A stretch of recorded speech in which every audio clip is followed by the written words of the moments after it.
किसी शायर की गजल देंगा, किसी झील का कंवल देंगा, किसी शायर की गजल देंगा, किसी झील का कंवल देंगा।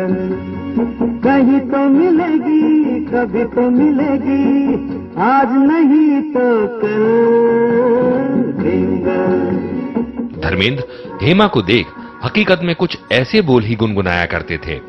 जब देखती है वो मैं ढूंढ लूंगा तो, शबनम घटा चांदनी बन जाती है दोस्त तो, रंग रूप लेती है वो बदल। कौन?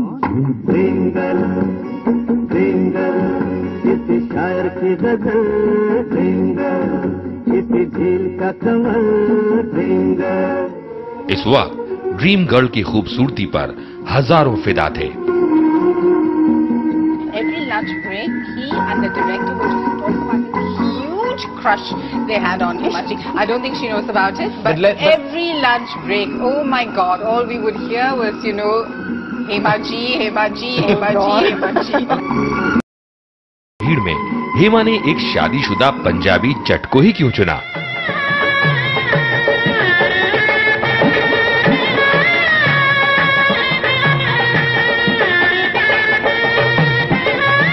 उनकी शादी तो टोटली फिल्मी थी, फिल्में ऐसी स्क्रिप्ट नहीं किसी ने नहीं लिखी। आज की हमारी एक दूजे के लिए बनी जोड़ी ऐसी है जो एक साथ पर्दे पर तो सुपरहिट है ही, पर्दे के पीछे भी इनके सुपरहिट किस्सों का भंडार है। जो हिम्मत इन्होंने एक दूजे के होने के लिए दिखाई, वो हिम्मत आज एक आम आदमी भी दिखाने से डरता है। अगले आधे घंटे तक देखिए बॉलीवुड के सुपर हीरो धर्मेंद्र और लाखों के दिलों की धड़कन ड्रीम गर्ल हेमा मालिनी की ड्रामे से भरपूर और हैरान करने वाली मिलन की कहानी। मैं फूल बेचती हूँ, मैं हूँ फूल वाली, ओ जनाबे आली, मैं फूल बेचती हूँ। 1969 में ये नजरें दो चार हुई। फिल्म आसमान महल के प्रीमियर पर जब बॉलीवुड के सुपर हीरो ने ड्रीम गर्ल को देखा तो बस देखते ही रह गए। हेमा की एक झलक ने उन्हें दीवाना बना दिया। वैसे ड्रीम गर्ल भी धर्मेंद्र की महज एक झलक से दीवानी हो चली थी।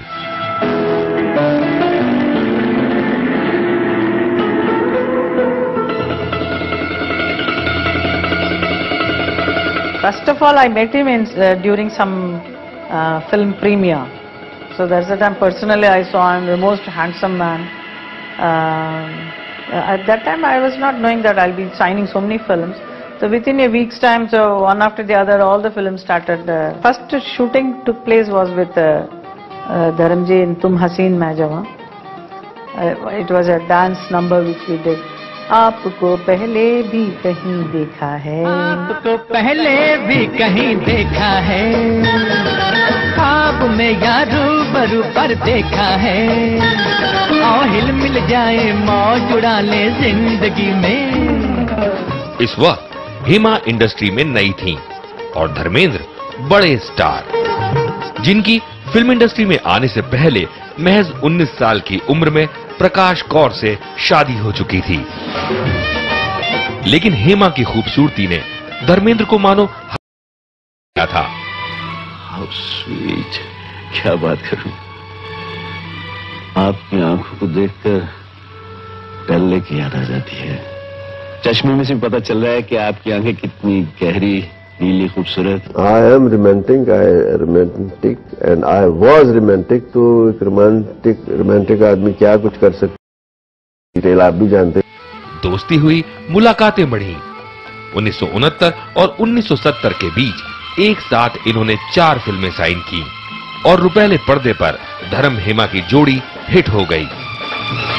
कहा जाता था उस जमाने में कि अगर धर्मेंद्र हेमा मालिनी फिल्म में है तो it is always a super hit. ये दुनिया कहती है गली में मेरी एक लड़की कंवारी रहती है, कहीं तू वही तो नहीं, वही तो नहीं, वही तो नहीं, हाँ बोल। धर्मेंद्र पंजाब के फगवाड़ा के किसान परिवार से हैं, वहीं हेमा मालिनी दक्षिण भारत की अयंगर बिरादरी से। दोनों परिवार के परंपराओं में लंबा फासला था। बावजूद इसके इनकी लव स्टोरी 70 के दशक में शुरू हो गई। मुझे दिल में बंद कर लो, दरिया में फेंक दो चाबी। तुम्हें दिल में बंद कर लो, दरिया में फेंक दूं चाबी।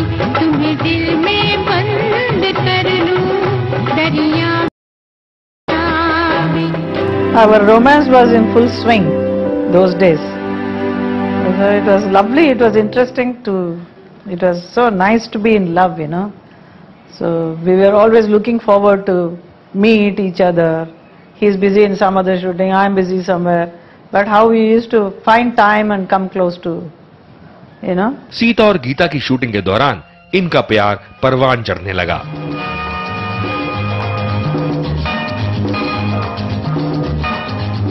और इसी फिल्म के दूसरे लीड हीरो संजीव कुमार भी हेमा को देखकर कुछ यूं फिसले। संजीव अब हेमा को साथी बना पूरी जिंदगी साथ चलना चाहते थे।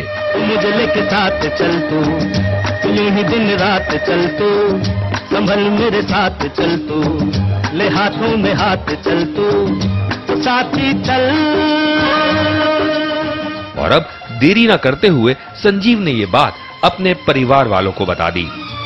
आज तो मैं उसे देखकर एकदम हैरान रह गया। She gave me a real surprise. Mummy, वो तो बहुत ही स्मार्ट लड़की, बहुत अच्छी लड़की है। परिवार वालों ने जब हेमा के माता पिता से बात करनी चाही, तब उन्हें ये कहकर टाल दिया गया कि हेमा की उम्र अभी बेहद कम है और प्यार के इस खेल में संजीव कुमार फेल हुए और धर्मेंद्र पास।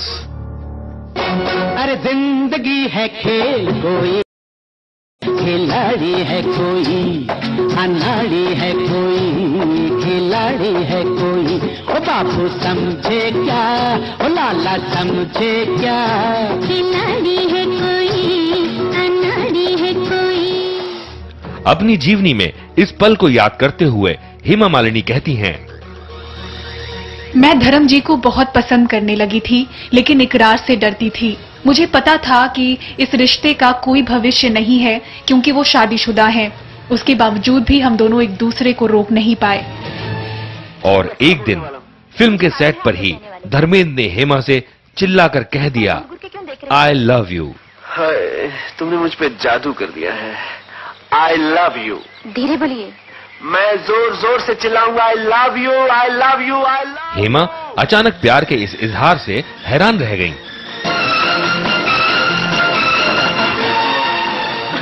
उस वक्त हेमा धर्मेंद्र को कोई जवाब नहीं दे पाई। एक बार कह दो, तुम सचमुच मुझसे प्यार करती हो? लेकिन हेमा के चेहरे पर छाई ये लाली, शर्म से झुकती ये नजर और मुस्कुराते होंठ ने धर्मेंद्र को जवाब दे दिया। हाँ हाँ बाबा। और धर्मेंद्र हेमा के इस इकरार से कुछ यूं झूम उठे। मैं जट यमला पगला दीवाना, मैं जट यमला पगला दीवाना हो रब्बा, इतनी सी बात न जाना के ओ मैनू प्यार कर दी है, साडे उत्ते वो मर दी है। मेरा तो सबके साथ ही अच्छा दोस्ती रही, लेकिन Hema exceptionally very pretty person, very emotional, very down to earth, very nice. She has all the qualities of a great human being. उधर संजीव कुमार हेमा मालिनी के लिए दीवाने हुए जा रहे थे। हेमा के परिवार वालों के इनकार के बाद भी उन्होंने हार नहीं मानी। उन्हें लगा कि इतनी खूबसूरत हेमा किसी शादीशुदा इंसान यानी धर्मेंद्र से तो हरगिज शादी नहीं करेंगी। ऐसे में संजीव ने अपने बेहद अजीज दोस्त जितेंद्र का सहारा लिया। यार तेरी यारी हमें जान से है प्यारी। जितेंद्र और संजीव कुमार पक्के दोस्त थे। संजीव चाहते थे कि उनका ये दोस्त हेमा के पास जाए और उन्हें संजीव का हाले इश्क बयां करे, और जितेंद्र ने हां कर दी। जब तक मैं जिंदा हूं अमर, तुम्हारा यह एहसान कभी नहीं भूलूंगा। कैसी बात कर रहे हैं आप? दीवानगी की हदें पार कर चुकी संजीव की हेमा के लिए मोहब्बत का पैगाम जितेंद्र ने हेमा तक पहुंचाया, लेकिन हेमा का जवाब था नहीं। अपने दिल पर हाथ रखो। नहीं नहीं। इस जवाब ने संजीव कुमार की जिंदगी को गुमनामी में धकेल दिया। तेरे बिना जिंदगी से कोई शिकवा तो नहीं, शिकवा नहीं, शिकवा नहीं, शिकवा नहीं। तेरे बिना जिंदगी भी लेकिन जिंदगी तो नहीं, जिंदगी नहीं, जिंदगी नहीं, जिंदगी नहीं। बताया तो ये भी जाता है कि हेमा के इनकार ने संजीव को शराब के नशे में धकेल दिया। वैसे इस खबर ने हेमा की प्रेम कहानी में किसी भी तरह का खलल नहीं पड़ने दिया। वो तो बस अपने नसीब से पूछती रहती कि क्या उनका परिवार धर्मेंद्र को कभी अपना पाएगा।